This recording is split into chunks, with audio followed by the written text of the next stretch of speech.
Hey guys! Tonight we settle into the quiet world of an imperial scholar in ancient China. Picture yourself stepping down a narrow dirt path. The soft rustle of bamboo leaves overhead, and the faint scent of ink mixing with morning mist. You trudge toward a modest village schoolhouse. Its wooden beams weathered but sturdy, where your day will begin by poring over thick scrolls filled with Confucian wisdom. The air is cool and still, broken only by the faint clacking of your calligraphy brush against paper and the occasional sip of warm tea. But be warned. You probably won't survive this without feeling the crushing weight of centuries of tradition pressing down on your shoulders.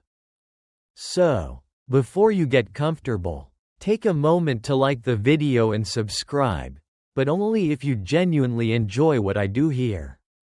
While you're at it, why not drop your location and local time in the comments? It's always fun to see where you're tuning in from. Now, dim the lights, maybe turn on a fan for that soft background hum, and let's ease into tonight's journey together. You awaken in a small village somewhere in the vastness of Imperial China. Sometime during the early Tang dynasty, when Confucianism had reasserted itself as the backbone of education and governance. The year might be 620 CE, but time feels slower here, measured by the rhythm of your studies and the changing seasons rather than the loud clangs of modern life. Your world is confined, yet vast, limited by geography but expanded by the endless pursuit of knowledge written in brushstrokes. Your mornings start with the smell of freshly ground ink and the crisp texture of rice paper. You unroll a scroll, delicate and yellowed with age, revealing carefully inscribed characters. The 4 books and 5 classics of Confucianism are your constant companions, offering guidance on morality, governance, and proper conduct. These texts are your lifeblood, the keys to understanding not only how to pass exams but how to live honorably in a world ruled by hierarchy and duty. Historians still argue whether early scholars had more freedom in interpreting these texts or were rigidly bound by orthodox commentaries dictated by the imperial court. Either way, your days are dominated by reading and copying, the quiet scratch of brush on paper a constant soundtrack. The schoolhouse itself is humble, wooden beams creak slightly in the breeze, and paper lanterns hang from the rafters, casting soft pools of light. You sit cross-legged on a woven mat, your sleeves rolled back as you focus on perfecting each stroke of calligraphy. Your brush dances slowly, sometimes trembling, as you attempt to capture the spirit of the characters. Mistakes are frowned upon. Even a single blot can be a mark against your dedication. Between sessions, you pour yourself a cup of green tea, its subtle bitterness cleansing your palate and sharpening your mind. Tea is more than just refreshment. It's a ritual that calms your nerves and connects you to generations of scholars before you who found solace in its warmth. There's a quirky side note to this. Some scholars believed tea improved their writing by awakening the brush spirit, though modern folks might say that was just caffeine giving them a kick. Family life revolves around your role as a dutiful son or brother. Your parents expect you to embody Confucian virtues of filial piety and self-discipline. The weight of their expectations presses down on you more heavily than the thick robes you wear on chilly mornings. There's a silent pressure, a knowing glance at the ceiling as you recite passages late into the night. Failure isn't just personal, it would bring shame upon your entire lineage. The day moves forward with quiet intensity. Birds outside chirp softly, but inside, it's just you and the endless scrolls. Outside, villagers go about their business, merchants setting up stalls, children playing, but you barely notice. Your world is one of ink and ideas. As afternoon light filters through paper windows, you shift focus to memorization techniques. You mumble phrases under your breath, tapping into mnemonic devices passed down through centuries. There's a fascinating tidbit here. Some scholars tied colored threads around their fingers or wore special amulets to help recall difficult passages. Ancient memory hacks that might rival today's sticky notes. Historians still debate how much of this rote memorization actually prepared scholars for real-life governance versus creating a rigid, examination-focused mindset. The tension between practical knowledge and theoretical learning is an age-old issue. And your life embodies it. As twilight deepens, you finally lay down your brush. The village quiets, and you savor the faint scent of ink lingering on your fingers. Tomorrow promises more of the same, more quiet study, more whispered verses, and perhaps a glimpse of the distant dream, passing the Imperial exams to secure your place among the ruling elite. For now, you rest, the soft rustle of bamboo leaves lulling you to sleep. The quiet life of a scholar is slow and steady, but beneath its calm surface lies a current of ambition and hope that will carry you forward through decades of dedication. You wake again to the delicate clink of ceramic as your family prepares morning tea. The faint aroma mingling with the cool dawn air seeping through the lattice window. The day ahead is familiar, structured, yet somehow comforting, a series of small rituals repeated like a well-rehearsed poem. You straighten your back, roll up your sleeves, and prepare to dive back into the endless ocean of texts, ink, and brush strokes. Your study routine unfolds like clockwork. First, you unfurl the scrolls of the 4 books, the Analects of Confucius, the Great Learning, the Doctrine of the Mean, and Mencius. Each passage is a thread weaving you deeper into the moral fabric of society. You read aloud, the words slow and deliberate, letting their rhythm seep into your bones.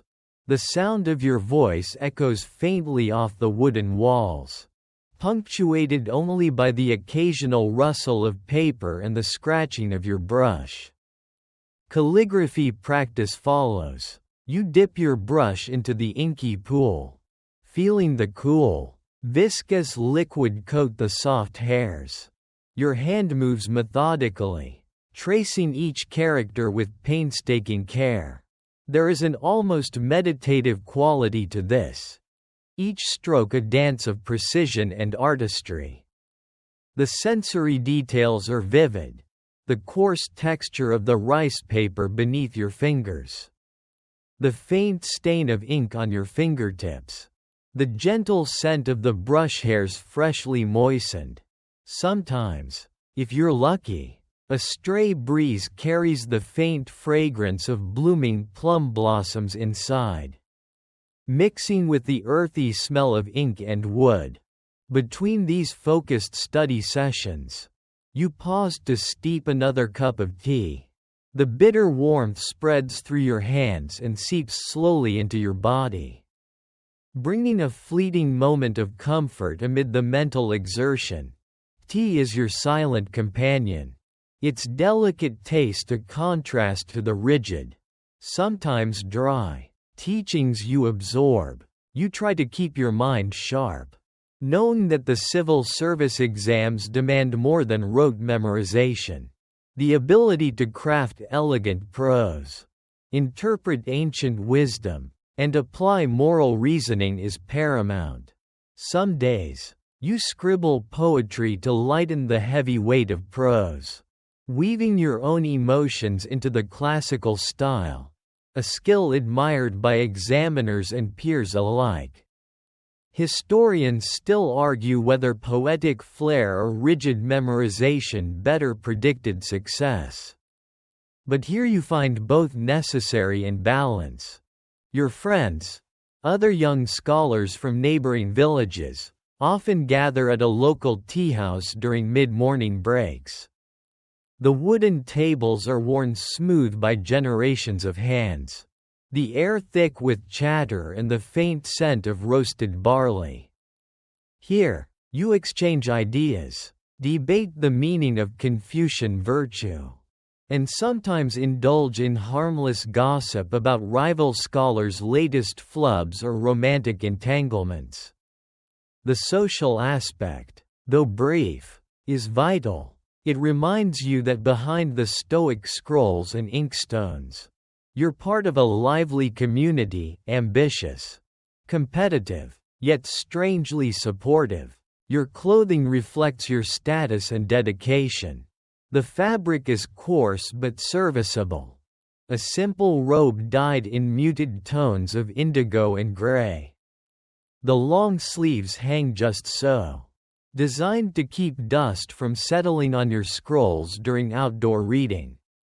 You often finger the wooden inkstone in your pocket, a smooth, cold comfort that anchors you in moments of anxiety. Your brush case, carved from bamboo, bears the faint scent of sandalwood, a small luxury you allow yourself. Midday brings a rare pause in your study.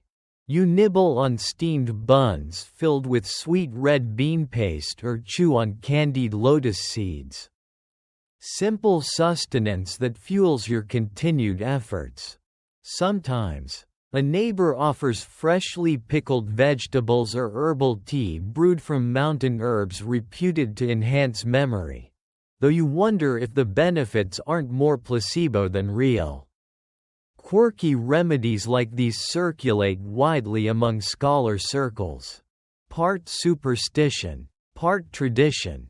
After a brief rest, the afternoon stretches ahead with more study, recitation, and writing exercises. You pay special attention to mastering the brush's fluidity, knowing that elegant calligraphy can impress examiners as much as the content itself. Occasionally, you experiment with different styles, from bold, forceful strokes to delicate, almost whisper-thin lines. It's a subtle dance of control and expression. As daylight wanes, the village quiets, save for the distant clatter of a cart or the low murmur of a river. You reflect on your progress, the vastness of knowledge still awaiting your grasp. The quiet routine, punctuated by moments of friendship and small pleasures, feels simultaneously both comforting and confining. Historians still debate how much the repetitive daily grind shaped the scholar's intellect versus stifling creativity. For you, it's a paradox. The routine brings discipline but sometimes threatens to dull the spark of curiosity that led you here. Finally, as dusk deepens, you prepare for evening rituals. More tea, a few verses of poetry whispered into the night air, and the slow dimming of lantern light. You tuck away your brushes and scrolls, feeling the familiar ache of tired eyes and the gentle satisfaction of a day spent in earnest pursuit of wisdom. Outside, the stars begin their silent watch, and you wonder what tomorrow's study will reveal. For now, the quiet scholar's life hums softly, a balance of focus, tradition, and small human joys. You wake to the soft murmur of your family preparing breakfast, steamed rice, a bowl of simmering congee, and pickled greens arranged with care. The scent of warm food mingles with the morning mist drifting through your window. Today, like every day, carries with it the invisible weight of your family's hopes, pressing against your chest as tangibly as the tight knot in your stomach before exams. Your parents, especially your father, embody the Confucian ideal of filial responsibility, placing immense trust in your ability to ascend the social ladder through scholarship. Their eyes, bright with hope yet shadowed with anxiety, follow your every move. They rarely speak of failure, but you feel its presence lurking in the silence, an unspoken fear that your inability to pass the imperial exams would cast a long shadow over your entire lineage. You carry this burden quietly, a heavy mantle draped over your daily routine. Conversations at the dinner table revolve around your studies and future prospects, the tone alternating between encouragement and veiled reminders of the sacrifices your family has made to support your education. Your mother's gentle chiding is tinged with warmth.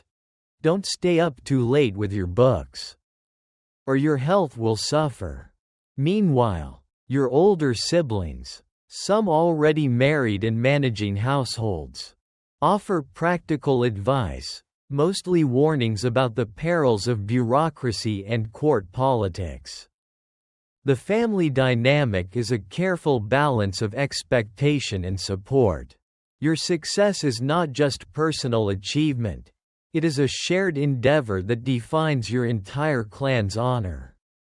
You occasionally wonder how much your own dreams shape your path versus how much is dictated by these external pressures. A quirky tradition within some scholar families is to place a carved wooden tablet inscribed with ancestral wisdom in your study area.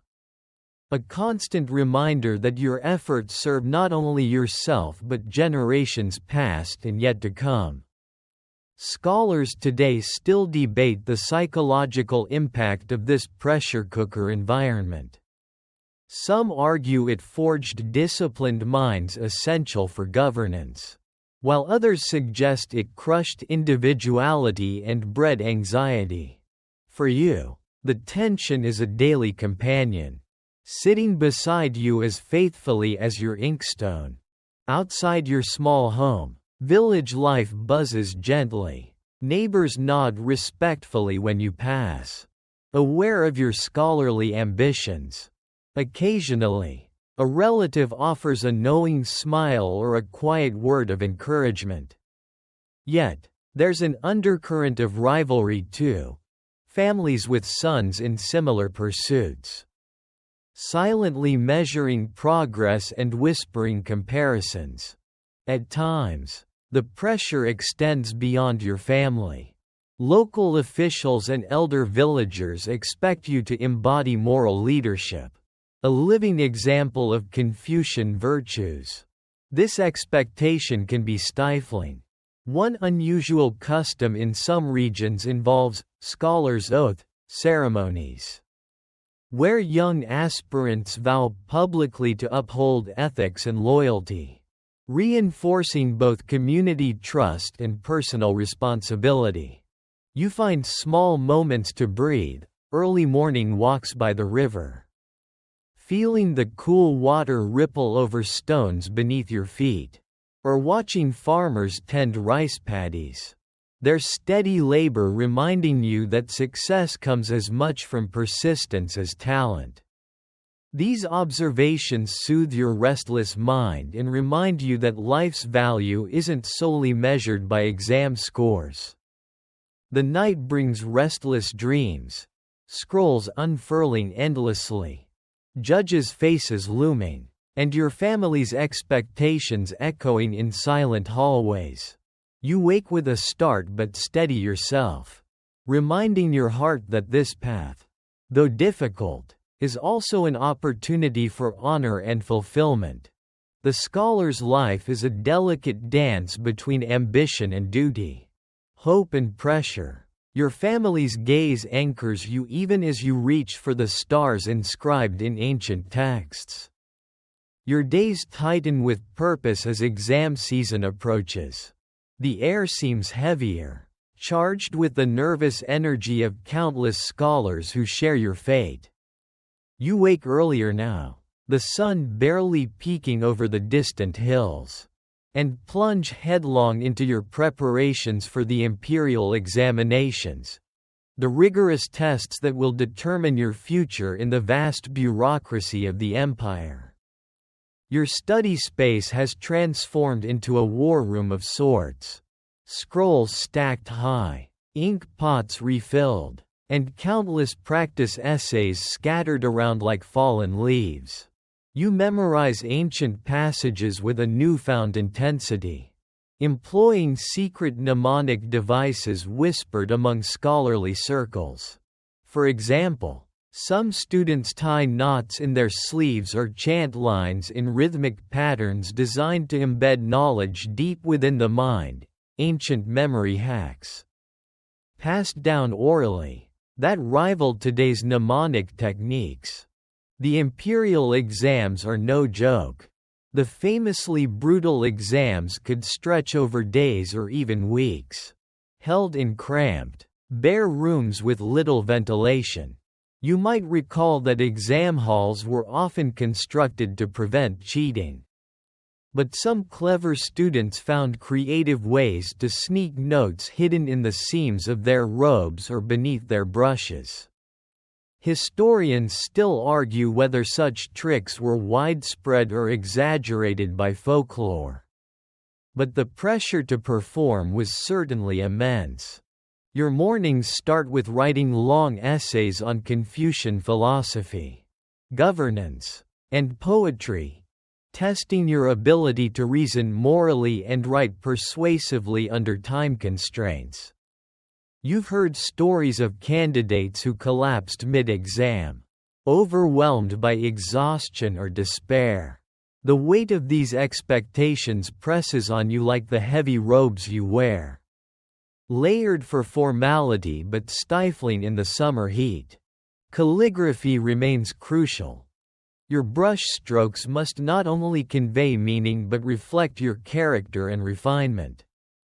A sloppily written essay could doom even the most insightful argument. You practice writing with a quail's feather, a traditional tool believed to inspire delicate precision, although you secretly think it's just a fancy quirk. Especially since quail feathers tend to tickle your fingers. Evenings are spent reviewing model essays and memorizing classic poems that often serve as exam fodder. Poetry is more than decoration. It is a demonstration of your cultural literacy and emotional intelligence. Being able to compose or quote the right verse at the right time can tip the scales in your favor. Some scholars suspect that poetic skill mattered more in certain provinces, while others emphasize philosophical correctness. Historians still debate how much poetry actually influenced exam success versus rote knowledge. To manage the stress, you occasionally visit a quiet temple nearby, where monks chant softly and incense curls upward. The tranquil atmosphere offers a brief respite from the storm of study. And you sometimes join the chanting, believing it might clear your mind or even improve your luck. Your family's expectations loom larger than ever. Their hopes ride on your success. Failure would not only disappoint but could jeopardize your family's standing. You've heard of families falling into poverty or disgrace when a promising scholar fails to advance. The stakes feel monumental. At night, you lie awake, reciting lines from the great learning and doctrine of the mean, hoping that your mind will hold firm when the moment comes.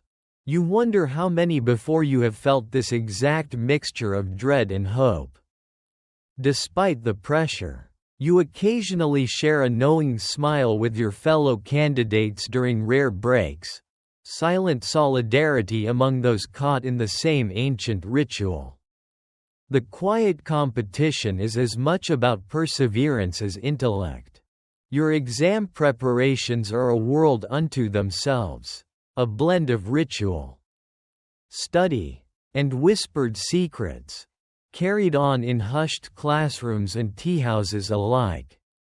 As you inch closer to a moment that could change everything, you find yourself immersed in a world where poetry and literature are not merely pastimes, but essential instruments shaping your mind and destiny. As the sun rises higher, you sit cross-legged, the weight of your brush in hand, contemplating the elegance of carefully crafted verses and the rhythm of classical Chinese poetry. This is more than decoration. It is the very language of power and refinement. The way you demonstrate your intellect and suitability for governance. The role of poetry in your life is pervasive and complex. When you recite the works of great poets like Du Fu or Li Bai, their words resonate not just as art but as coded expressions of morality, history, and politics. You memorize their verses, practice your own compositions, and study the subtle art of allusion and metaphor, skills prized by examiners.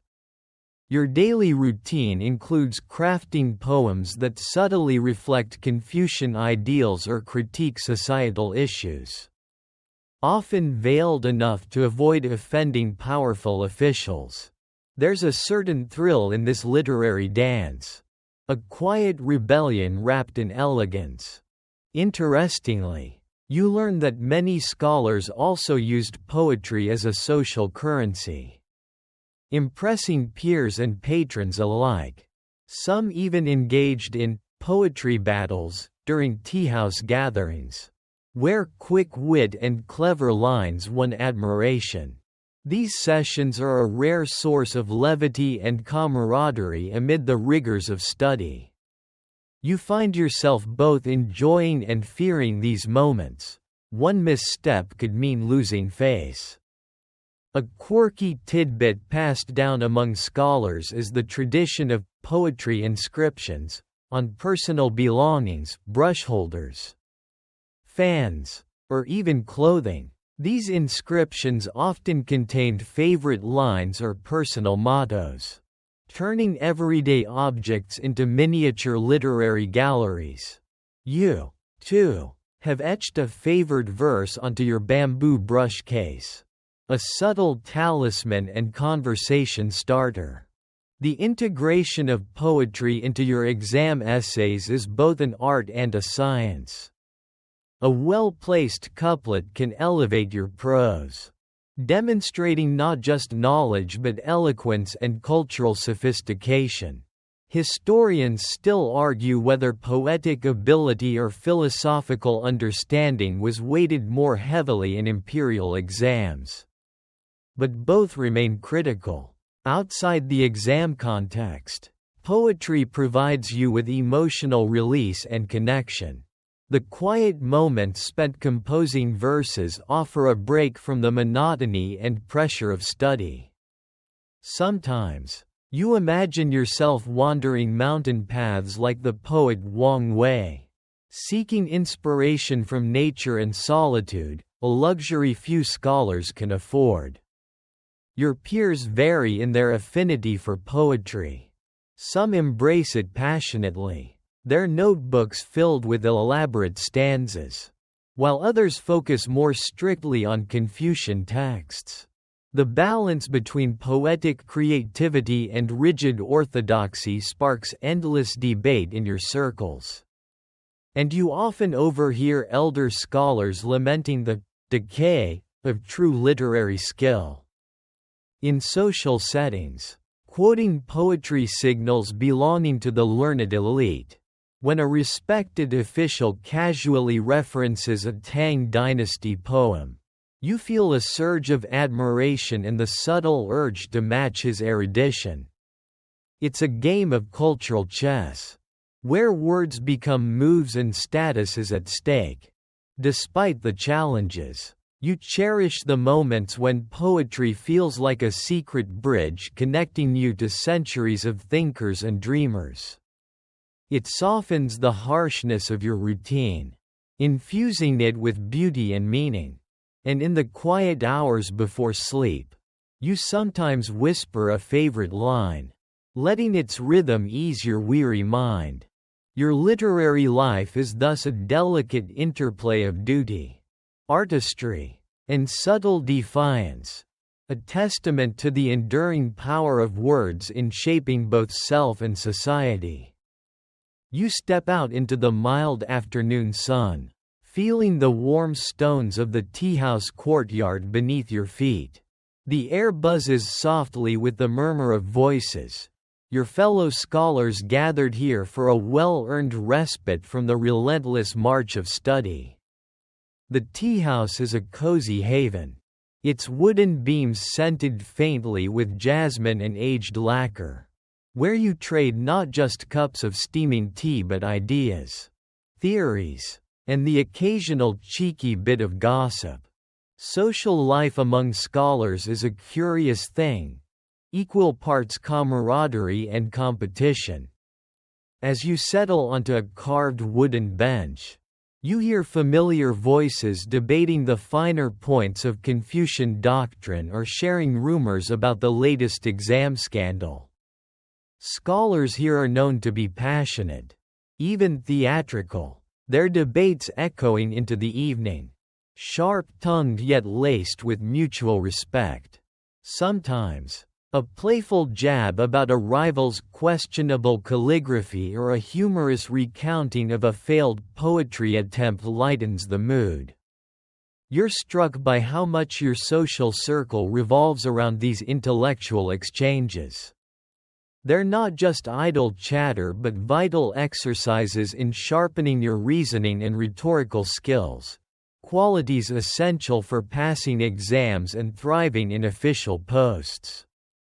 Yet beneath the surface, subtle rivalries simmer. You've heard whispered accusations of plagiarism, and the tension thickens whenever a particularly brilliant new candidate arrives in town.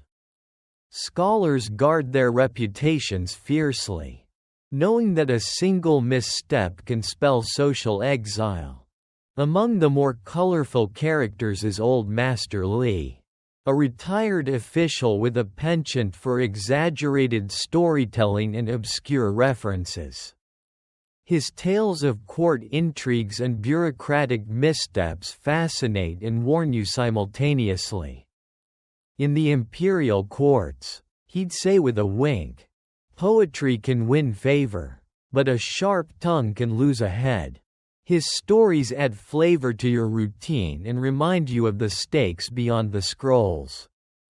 Tea flows freely as you join a lively discussion on whether the Taoist ideas creeping into scholarly circles complement or threaten Confucian orthodoxy.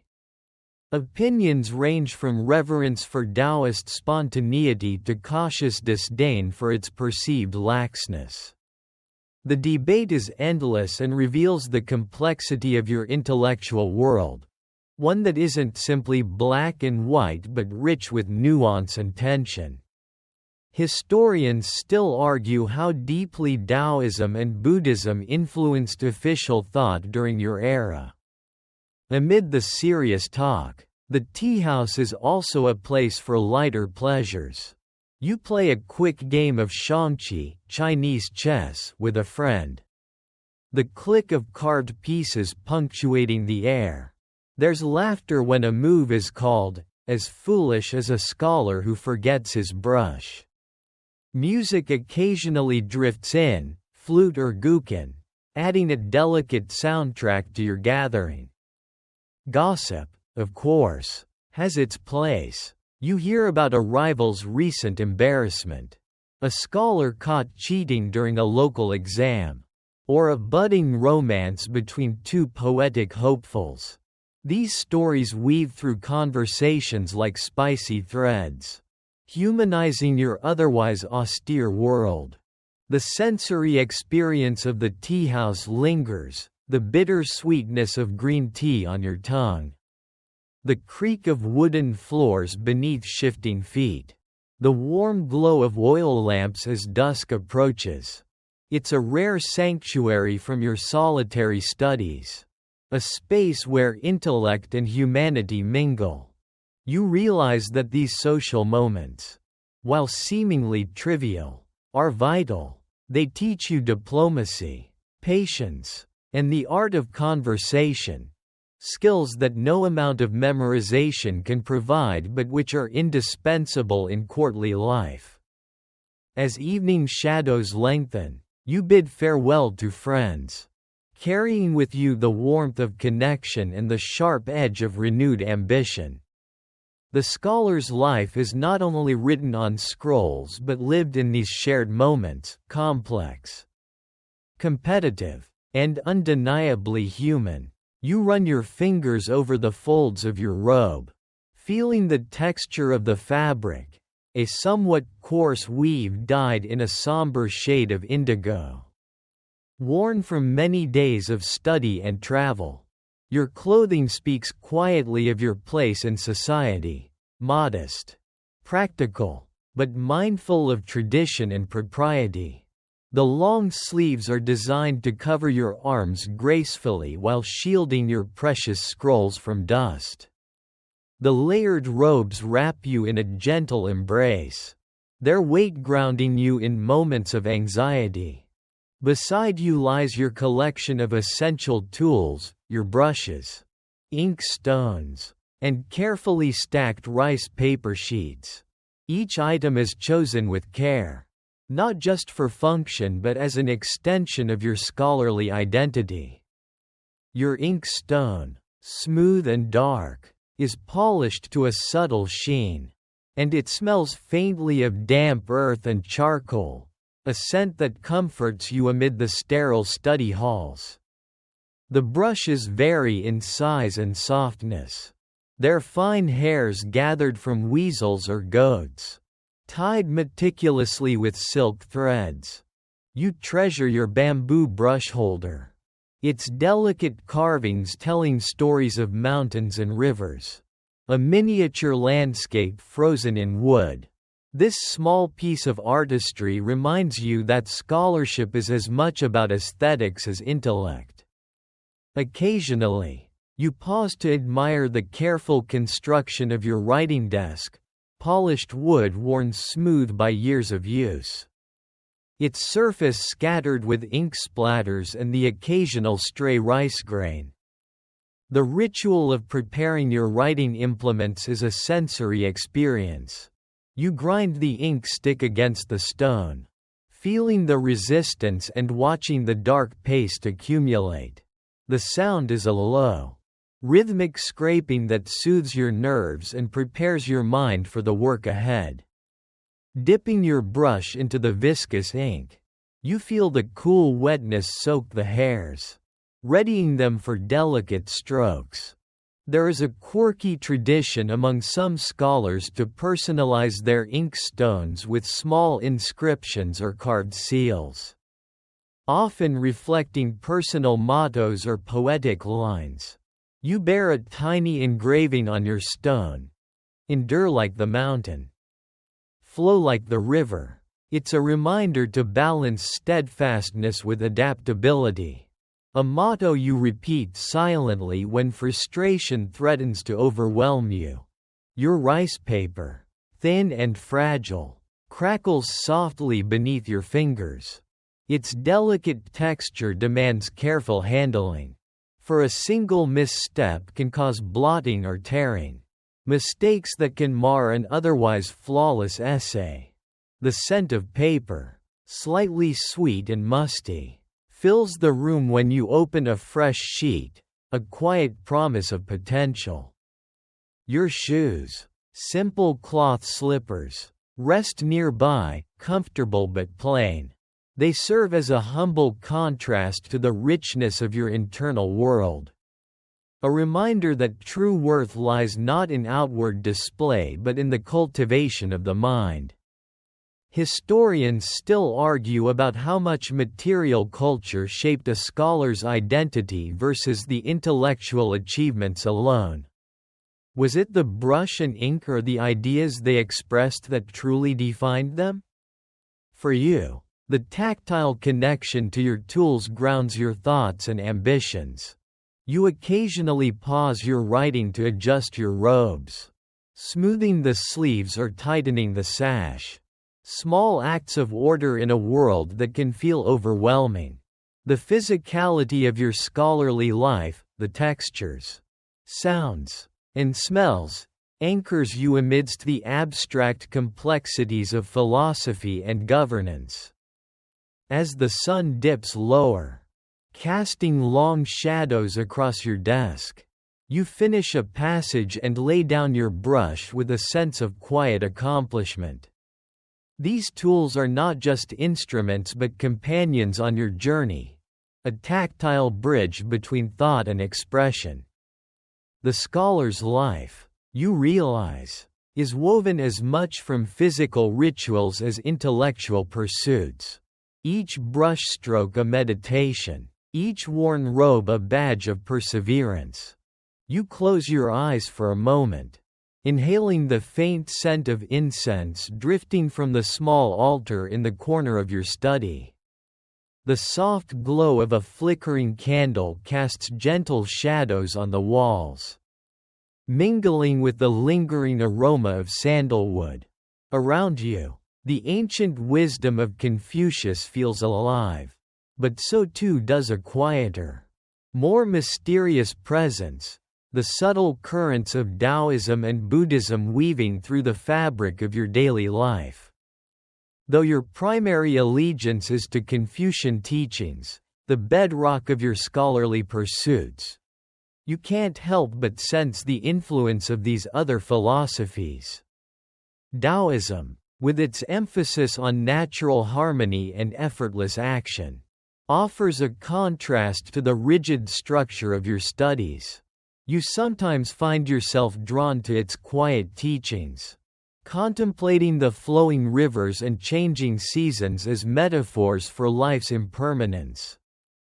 Buddhism, arriving from distant India centuries ago, introduces ideas of mindfulness, suffering, and liberation that resonate beneath your disciplined exterior.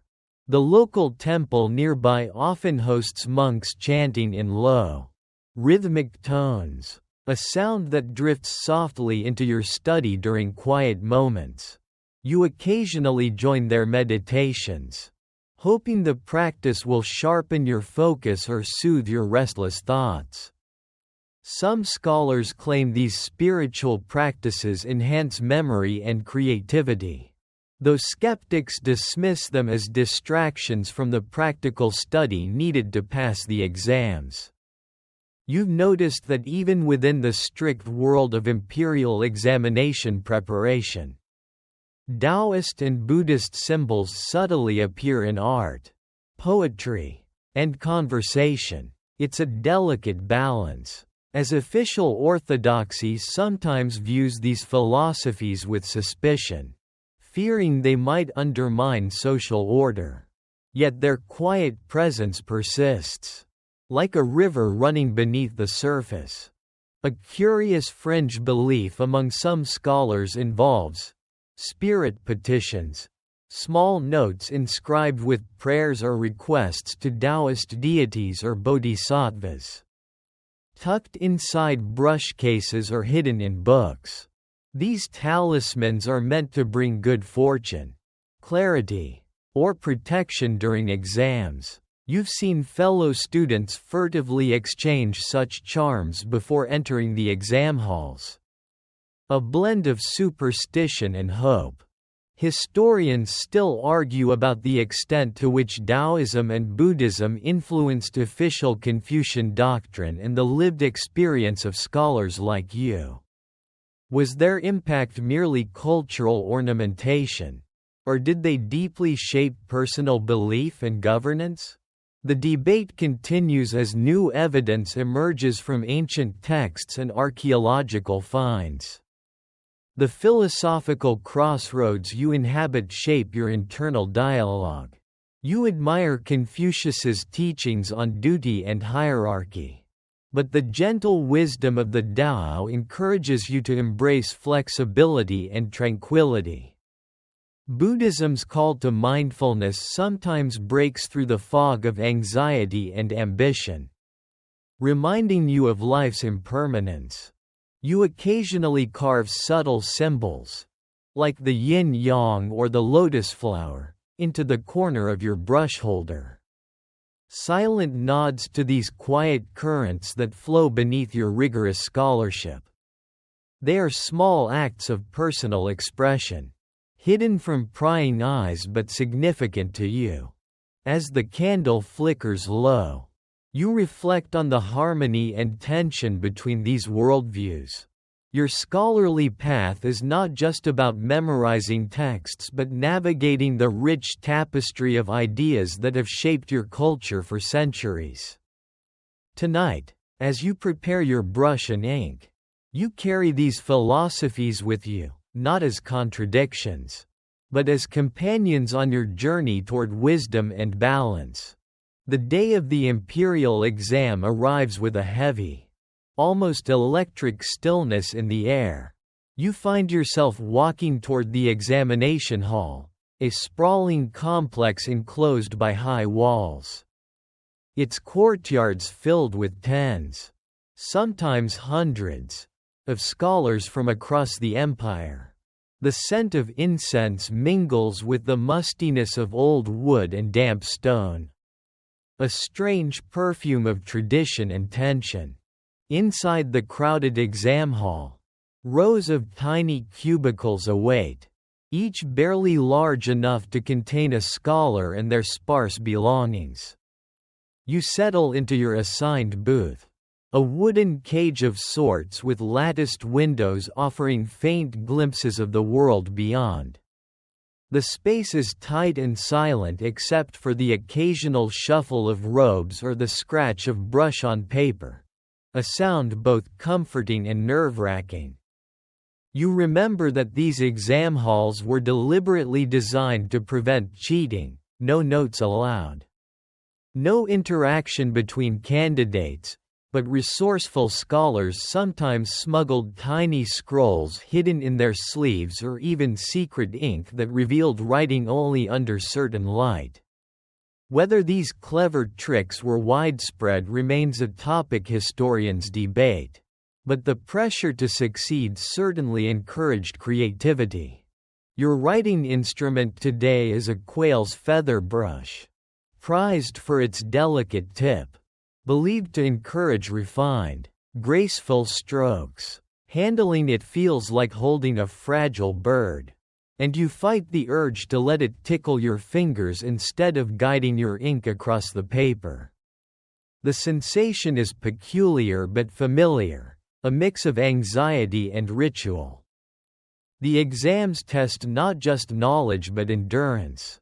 You write for hours under flickering oil lamps, your hand cramped, eyes stinging from the strain.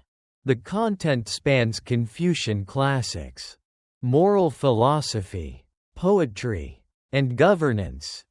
Each question a challenge demanding clear reasoning and elegant prose. Occasionally, a cup of tea is passed silently to weary candidates, a small mercy in the oppressive heat.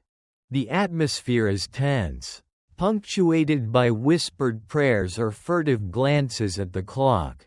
You know stories of candidates who fainted mid-exam or who suffered strokes from the relentless pressure. Passing the exam isn't just a matter of intellect.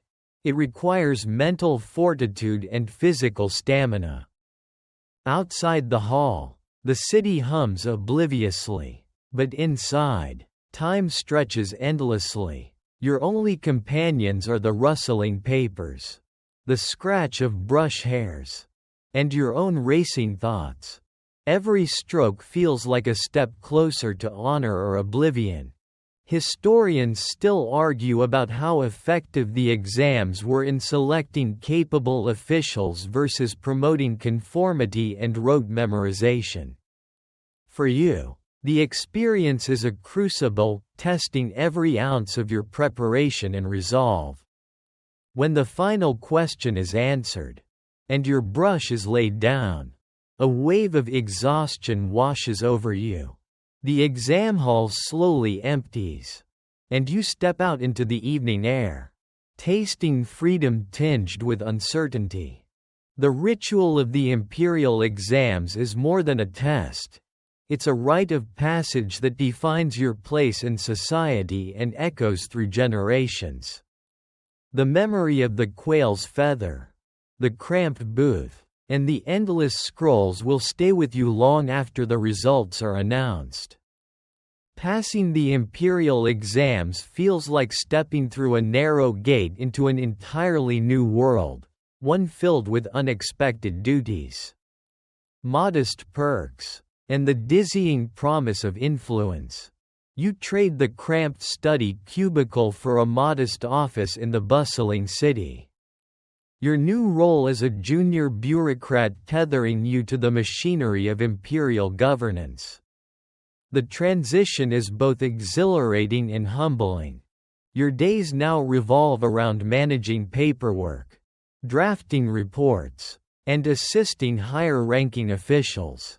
You quickly learn that bureaucracy is a complex dance of protocol, patience, and subtle maneuvering. Each document you handle must reflect careful language, respect for hierarchy, and an acute awareness of political undercurrents. The weight of your decisions, however small, feels tangible, knowing they ripple through the lives of ordinary people you'll never meet. The perks are modest but meaningful: a small stipend, access to better housing, and the respect of your community. You wear slightly finer robes now, edged with subtle embroidery that hints at your status without arrogance. Occasionally, you receive gifts of tea or silk from grateful villagers or patrons, a sign that your role carries real influence. You quickly realize that scholarship alone is not enough. Networking becomes crucial. Forging relationships with powerful mentors can accelerate your career. You navigate these waters carefully, balancing deference with the need to assert your competence. The politics of patronage are intricate, with whispered alliances and subtle rivalries shaping the corridors of power. Your new role also demands attendance at formal ceremonies and rituals, events that punctuate the year and remind you of your place within the imperial order. These occasions blend solemnity with spectacle, silk banners fluttering in the breeze, drums echoing across courtyards, and officials lined up in precise formations. Participating in these events is both an honor and a reminder of the responsibilities you bear. Your diet shifts slightly too, now supplemented by meals prepared with more variety and richness. Fresh vegetables, rice, and occasionally fish or poultry appear on your table. You savor these meals with gratitude, aware that many in your hometown still subsist on simpler fare. Health becomes a priority as well. You learn about medicinal teas and herbal remedies, some practical, others bordering on superstition, that promise to maintain vigor and clarity. Drinking chrysanthemum tea after long days, for example, is said to cool the body and sharpen the mind. Still, you remain cautious, balancing tradition with your own observations. Despite the new challenges, you find moments of quiet satisfaction in your work, seeing a petition granted or a dispute resolved with fairness. The scholar's path is no longer confined to scrolls but unfolds in real-world decisions affecting lives. Historians still debate how much influence junior officials truly wielded versus how constrained they were by bureaucracy and higher authorities. For you, the experience is a mix of empowerment and humility, a constant learning curve. As twilight falls, You return home weary but fulfilled, aware that this is only the beginning of your journey through the vast imperial system. You sit down to your modest meal, the aroma of steamed rice mingling with the faint, earthy scent of pickled vegetables and a bowl of hot soup steaming gently beside it. The scholar's diet is humble but thoughtfully prepared, designed to sustain long hours of study and official duties. Simple grains, fresh greens, and occasional bits of preserved fish or tofu provide the necessary energy without overwhelming the senses. The flavors are subtle, a reflection of the restrained lifestyle you lead, nourishment without excess. Medicinal teas have become a regular part of your routine, believed to maintain balance within your body and mind. Chrysanthemum tea, with its floral bitterness, is said to cool internal heat and soothe tired eyes, a godsend after a long day poring over scrolls. Sometimes you sip on ginseng-infused brews, reputed to boost vitality and concentration, though you remain skeptical of such claims. The quirky array of herbal remedies used by scholars ranges from the practical to the peculiar, including concoctions that might sound more like alchemy than medicine to modern ears. You occasionally indulge in strange remedies passed down through generations.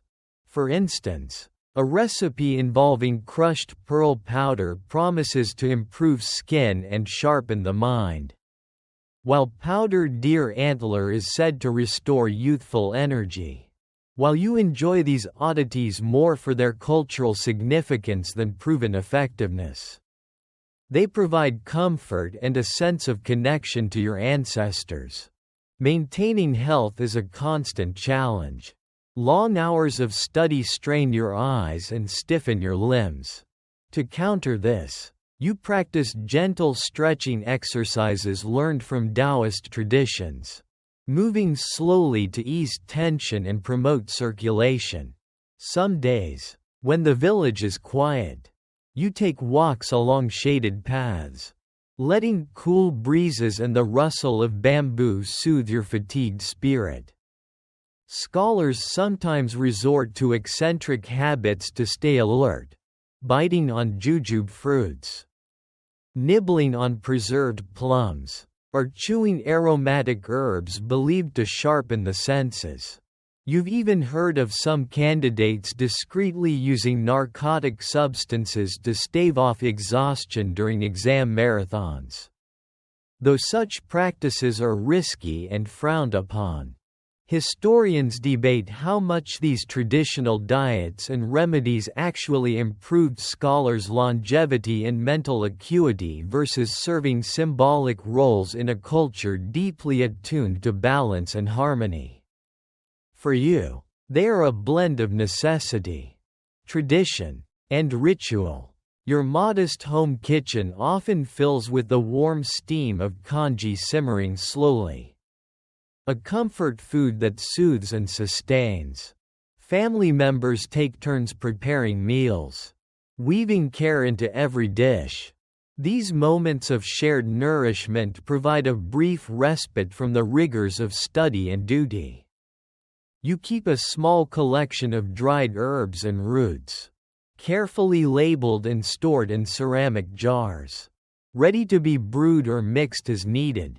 The tactile process of preparing these remedies, crushing, boiling, steeping, offers a moment of mindfulness amid the swirl of responsibilities.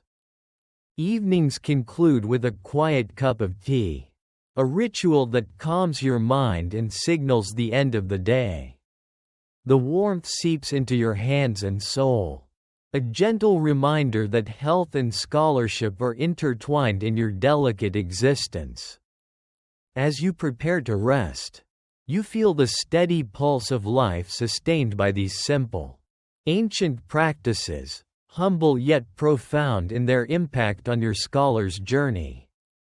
Your footsteps echo softly on the stone-paved street as you return to your modest residence nestled in a quiet corner of the city. The neighborhood bustles gently with evening life.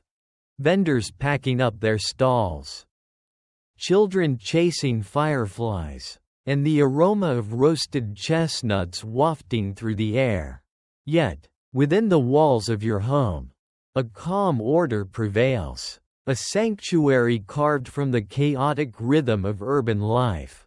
Your dwelling is unassuming but thoughtfully arranged to support your scholarly pursuits. The wooden door, worn smooth by time and touch, opens to reveal a compact room dominated by a low writing desk. Its surface cluttered with scrolls, inkstones, and brushes. Paper lanterns hang from the ceiling, their soft glow casting warm pools of light that soothe your tired eyes. The faint scent of sandalwood incense lingers, a comforting constant amidst your daily routines. The walls are adorned sparingly, calligraphic scrolls displaying carefully selected aphorisms and poetry. Each chosen not just for aesthetic beauty but for the wisdom they impart. A small alcove holds a collection of classic texts, arranged meticulously by size and subject. Despite the modest size, the room breathes a quiet dignity, reflecting your dedication and aspirations. Outside, the neighborhood hums with life, neighbors chatting over courtyards. Street musicians playing soft melodies on guqin or bamboo flutes. And the occasional clatter of wooden carts. The sounds mingle with the distant tolling of a temple bell, marking the passage of time. Yet inside, the world feels contained and ordered. A microcosm where knowledge and tranquility reign. Your housing arrangement reflects your social standing, not lavish, but respectable. The courtyard, shared with a few families, features a small garden where you grow medicinal herbs and flowering plants. Tending to this patch of green offers a brief respite from intellectual labor, connecting you to nature and grounding your thoughts. The neighborhood itself is a patchwork of scholars, merchants, artisans, and laborers. A tapestry of daily life that reminds you of the broader society your studies aim to serve. Though you spend much time in solitude, occasional visits from friends or letters from distant relatives weave you into this community. Historians debate the extent to which scholar officials lived in isolation versus engaging actively with urban life. Your experience is a balance. A quiet refuge for study coupled with a steady pulse of communal interaction. Your daily routine includes brief strolls through the neighborhood, observing the rhythms of city life.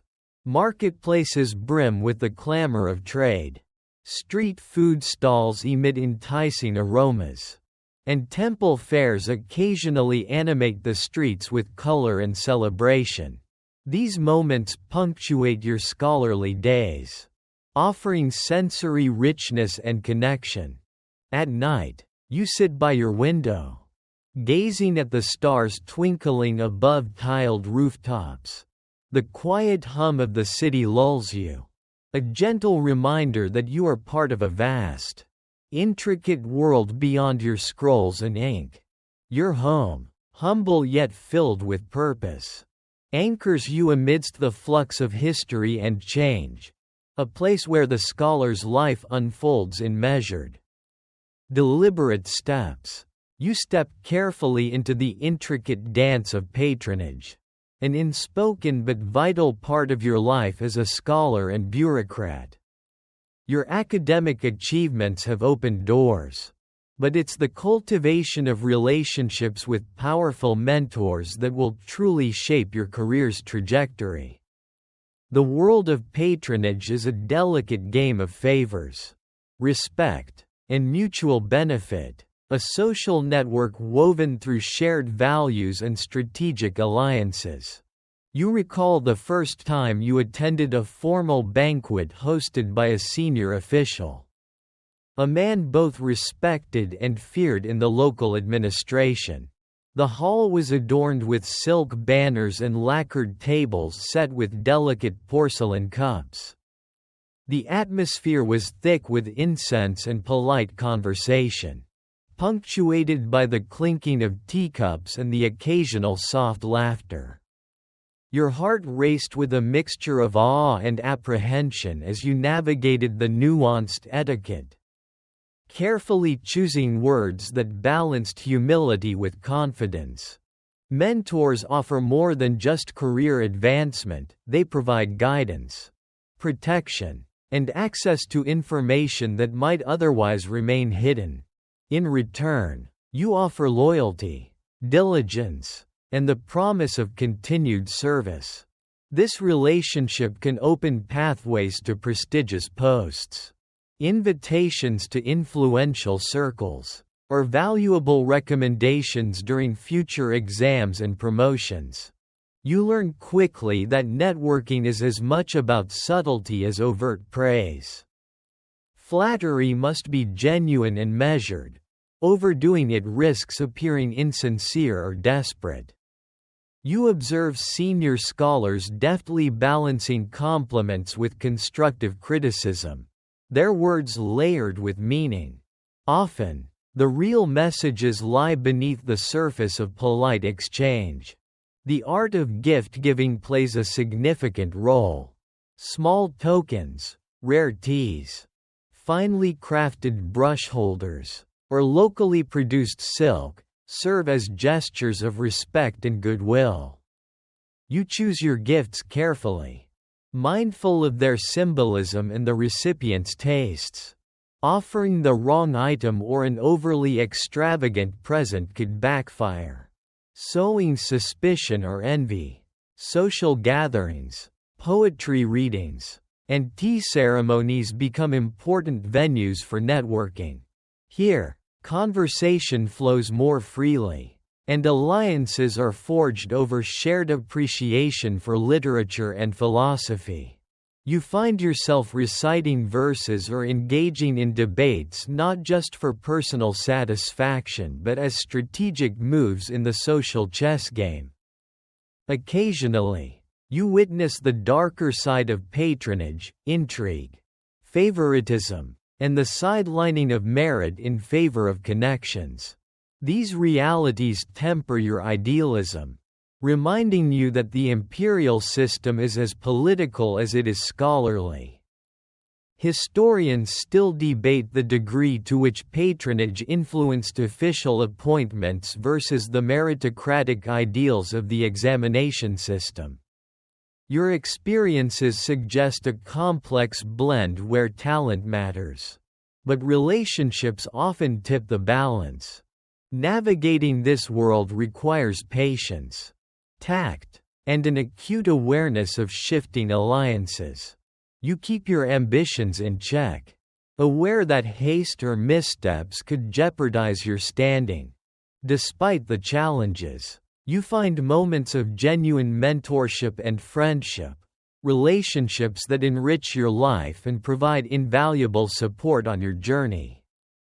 As you retire from a recent gathering, the cool night air fills your lungs, and you reflect on the intricate web of patronage, a necessary path through the corridors of power that shapes the scholar's fate. After long days steeped in official duties and scholarly debates, you find solace in the quieter moments of leisure that punctuate your life. These rare interludes offer a welcome respite from the relentless pace of bureaucracy and study, allowing your mind to breathe and your spirit to rejuvenate. You often retreat to the gentle art of calligraphy, not as a task but as a form of meditation. The brush glides softly over rice paper, each stroke deliberate and flowing, transforming ink into visual poetry.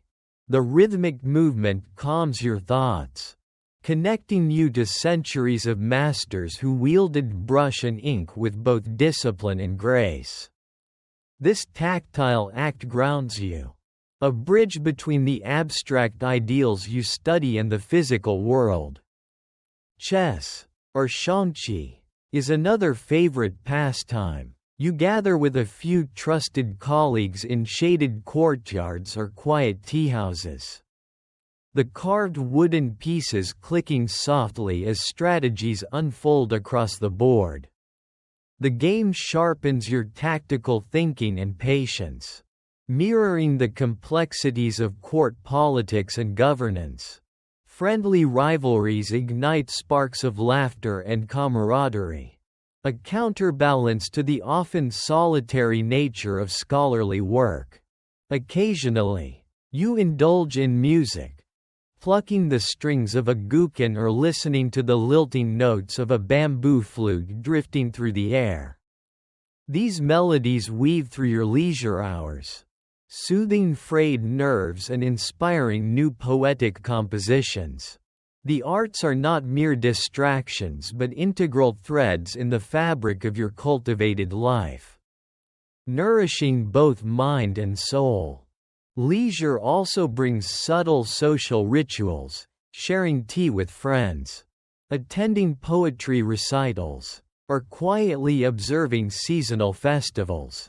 These gatherings connect you to community and tradition, reminding you that your scholarly journey is part of a larger cultural tapestry.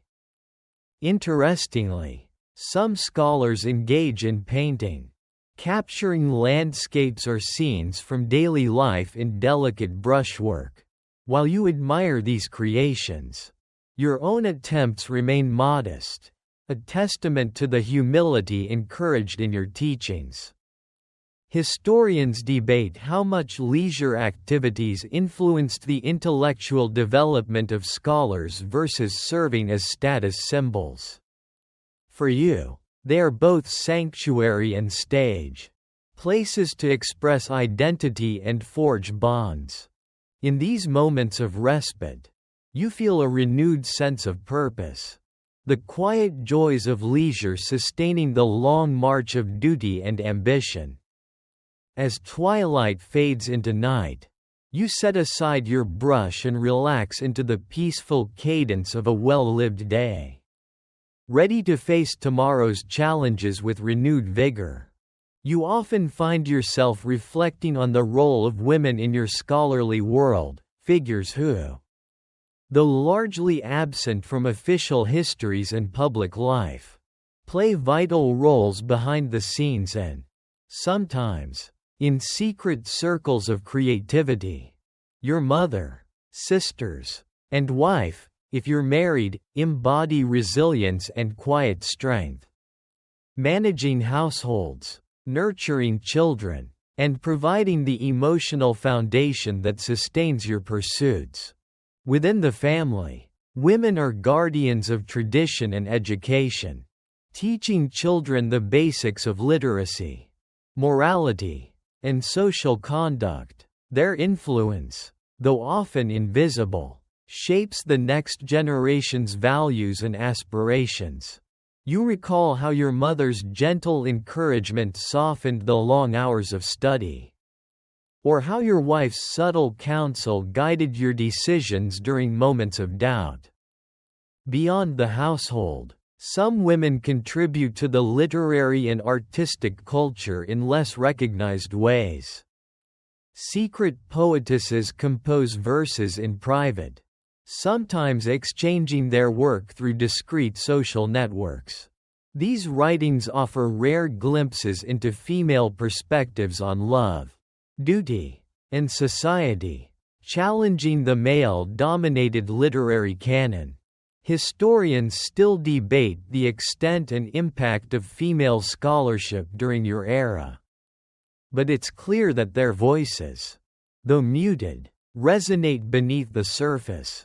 Occasionally, women serve as patrons of the arts, supporting poets, musicians, and calligraphers, thereby influencing cultural production. You've heard tales of learned women hosting salons where ideas flourished, even as societal norms constrained their public roles.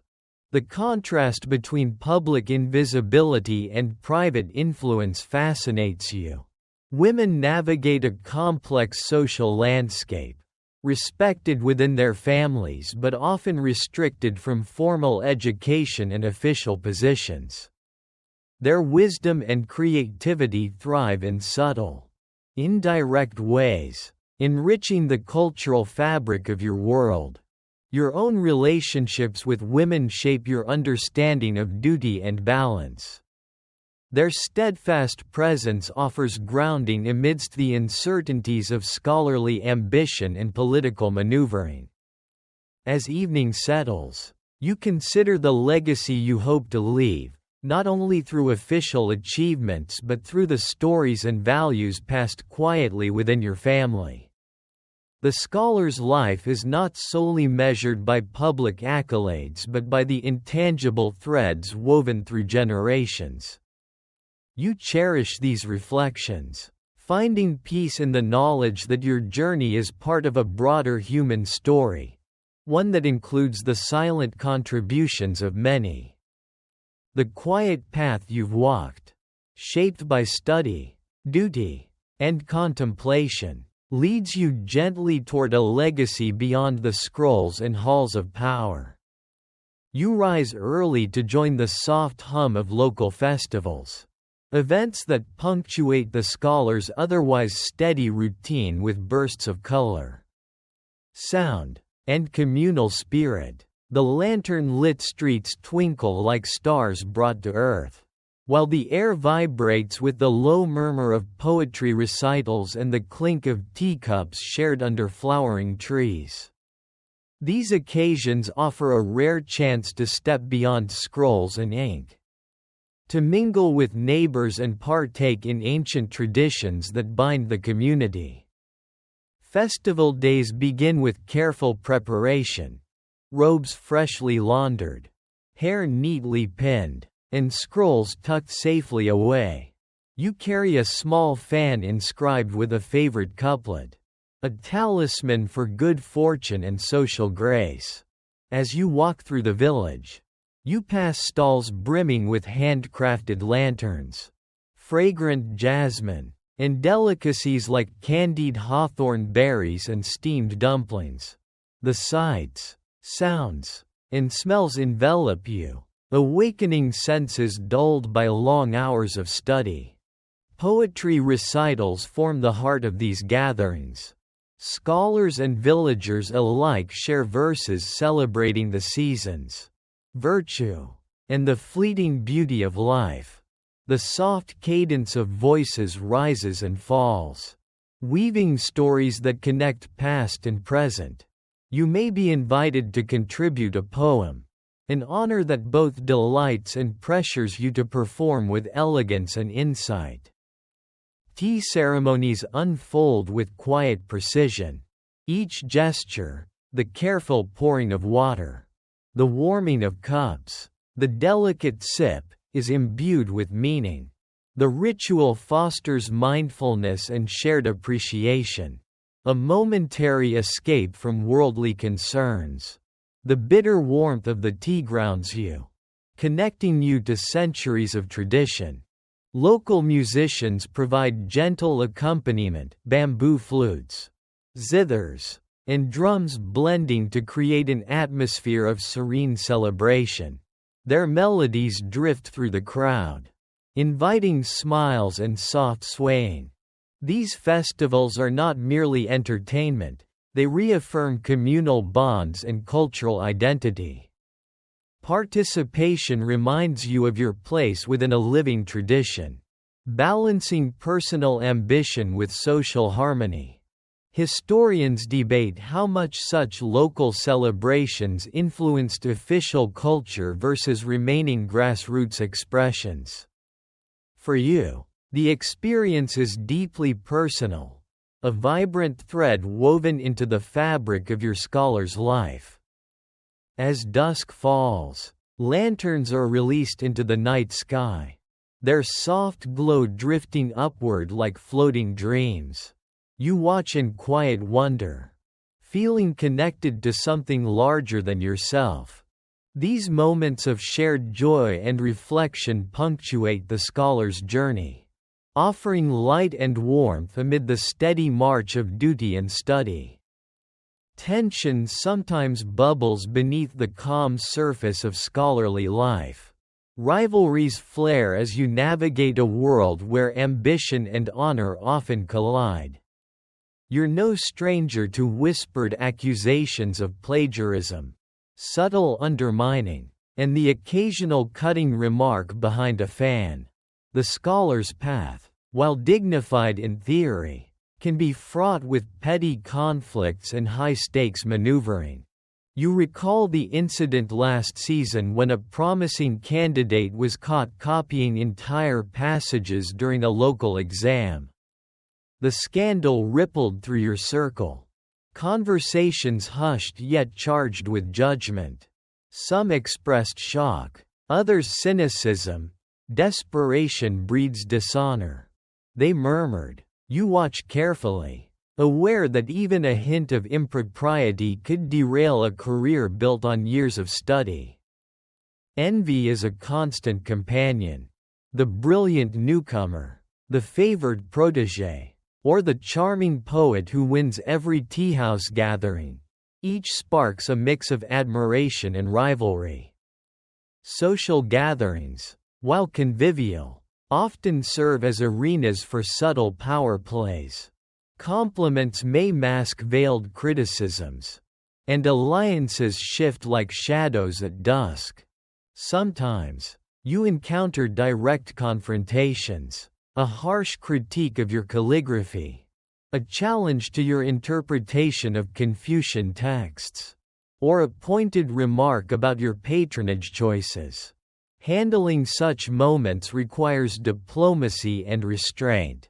A misstep could escalate tensions or damage your reputation. You're cautious with your writings, mindful of how rival scholars might interpret or twist your words. The risk of plagiarism accusations leads you to keep meticulous records and seek trusted friends to review your work. Protecting intellectual property in a time before copyright laws is an ongoing challenge. Historians still debate how widespread scholarly rivalries truly were and how much they shaped academic discourse. Some argue they spurred innovation and rigor, while others suggest they bred distrust and conformity.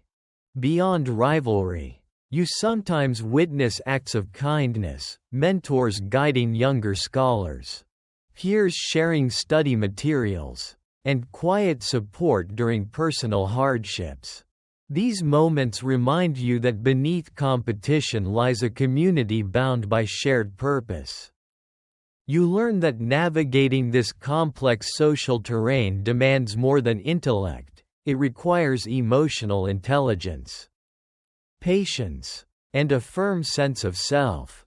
As you retire for the evening, you reflect on these challenges, the undercurrents shaping the scholar's world as much as the texts you study. You often find your thoughts drifting toward the ongoing debates among scholars about Confucius's true teachings, a topic that remains as lively and contentious as ever. Sitting in the quiet of your study, brush poised over paper, you ponder the layers of interpretation and the nuances that continue to divide learned minds across the empire. At the heart of these debates lies the question of Confucius's original intent versus the layers of commentary added by successive generations. Some scholars argue that the Confucian classics should be read literally, preserving ancient wisdom in its purest form. Others advocate for a more flexible approach, emphasizing moral principles adaptable to changing times and circumstances. This tension shapes your understanding and application of the texts in both study and governance. You recall heated discussions with peers about the role of ritual, li, in society. Is it a binding force that cultivates virtue or a rigid structure that stifles individuality? Some contend that Confucius emphasized inner morality over external ceremony, while others see ritual as essential for social harmony. These debates influence your own practice and teachings, reminding you that interpretation is as vital as memorization. The question of human nature is another flashpoint. Mencius's optimistic view that humans are inherently good contrasts with Xunji's more skeptical stance that human nature is selfish and requires cultivation. You find yourself navigating these philosophies carefully, aware of their implications for governance and personal conduct. Fringe theories occasionally emerge. Some speculate that Confucius himself was influenced by Taoist or even Buddhist ideas, suggesting a syncretic origin for his philosophy. While controversial, such ideas fuel lively scholarly discourse and challenge orthodox perspectives. Historians continue to argue how much these debates shaped official policies and education. Were they mere academic exercises? Or did they have real-world consequences? You sense that for scholars like you, they are both intellectual challenges and practical guides. The process of engaging with these debates sharpens your critical thinking and deepens your appreciation for the complexity of wisdom passed down through centuries. Your brush captures not only characters but also the dynamic tension of ideas in flux. In quiet moments, you write reflective essays exploring these themes, contributing your voice to the ongoing conversation that defines your scholarly life. As evening shadows lengthen, you feel connected to a living tradition, a continuum of inquiry and interpretation that transcends time. The years unfold quietly, and you begin to feel the subtle shift that comes with age, the slow easing of ambition mingled with a deepening sense of legacy. Your once relentless pursuit of exams and official posts softens into reflective contemplation. You ponder what mark your life will leave behind, not just in government records or dusty scrolls but in the hearts and minds of those who follow. Your physical strength wanes, and the aches in your joints remind you that the body, like the ink on your calligraphy, fades over time, yet your mind remains active, a treasury of accumulated wisdom and experience. You take pleasure in mentoring younger scholars, sharing not just knowledge but lessons learned from triumphs and setbacks. Watching their eyes light up with understanding feels like passing a torch through generations. Your home fills with the quiet presence of grandchildren or nieces and nephews, eager to listen to stories of your studies, exams, and travels. You cherish these moments, aware that the oral tradition carries as much weight as written texts in preserving family memory. You spend more time organizing your manuscripts, correcting earlier writings, and compiling notes. Some you entrust to trusted friends or local libraries, hoping they will serve future generations.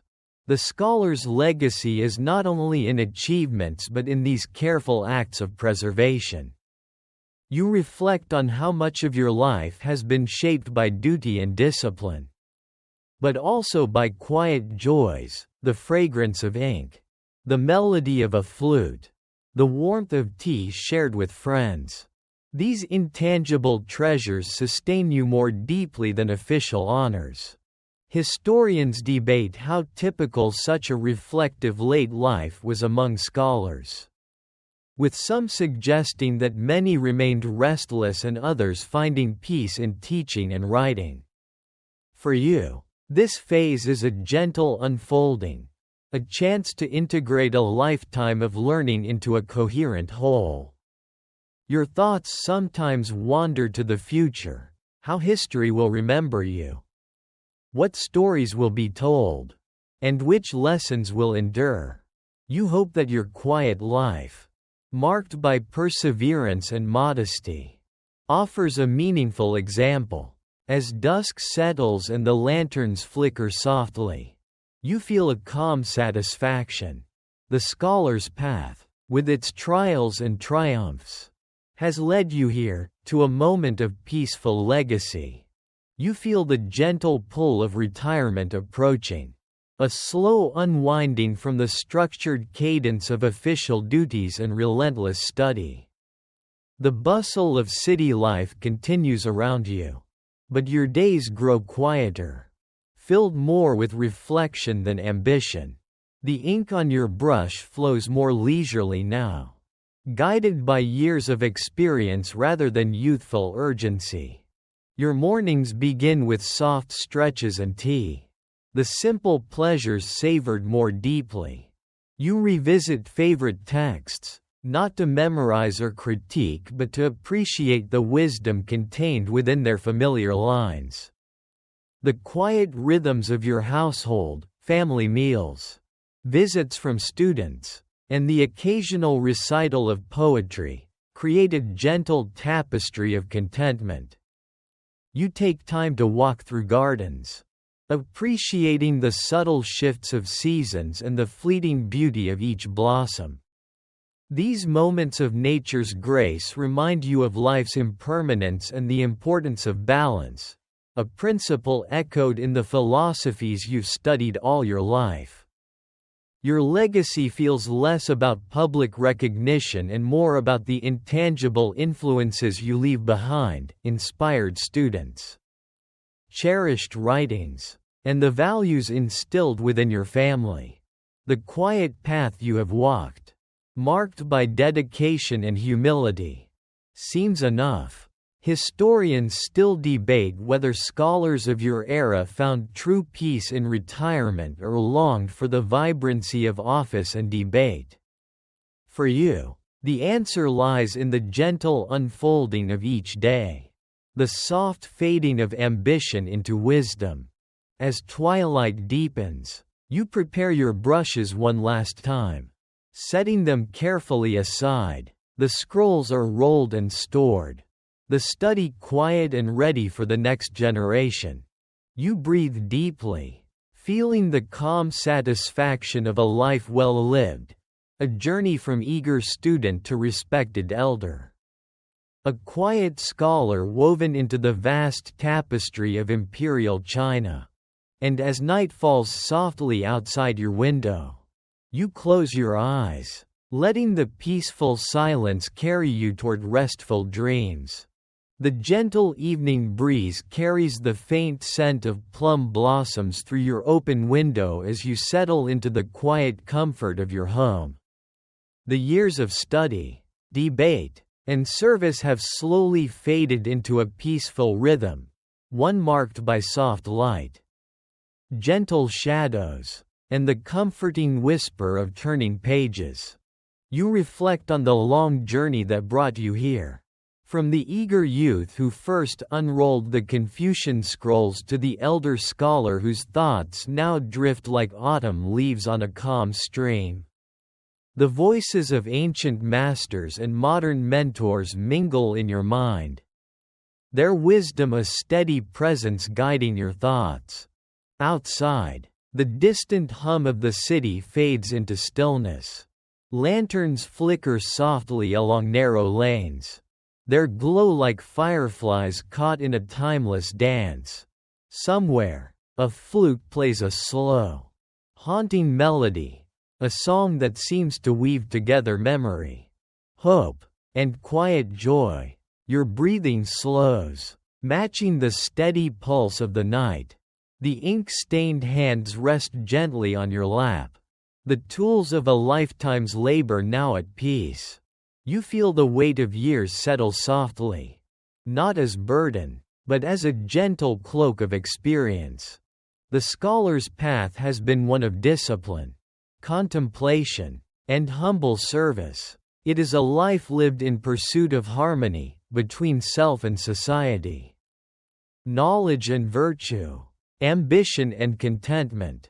As you drift towards sleep, the last thoughts that pass through your mind are of gratitude for the texts that shaped you, the mentors who guided you, the family who supported you, and the quiet moments that gave meaning to your days.